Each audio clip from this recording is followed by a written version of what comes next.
অনেকে কুমড়া আছে, সিম আছে, বরকুড়ি বিক্রি করছে। যদি এগুলো না থাকতো আমাদের অনেক ঝামেলা হতো। আমার বাবা একদম ফেরালাইছে। তারপরে আমার বাবা ফেরালাইছে কারণ আমার বাবার কিছু ওষুধে চলতেছে, আমার পড়াশোনার খরচ চলতেছে এবং আমাদের পরিবারে কিছু সহযোগিতা হয়েছে। এখন সবজি বিক্রি করে আমি আমি গাড়ি দিয়ে যেতে পারি, গাড়ি দিয়ে আসতে পারি, আরও আমার টিফিনের খরচ চলতেছে।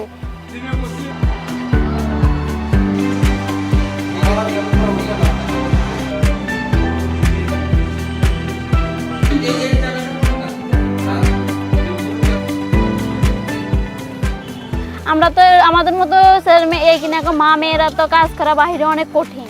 এখন কিন্তু সহজ হয়ে গেছে, কৃষি অফিসাররা আসলো, বললো এভাবে করো এভাবে করো, অনেক সহজ হয়ে গেল। এখন আমরা নিজেরাই করতে পারি, নিজেরাই করি, আমরা এখন কিনে লাগে না। বৃষ্টির কারণে তো আমাদের ড্রেনগুলো করলাম, যে ড্রেনগুলোতে খুব ভালো ফসল হইলো, আর আগে তেমন হতো না।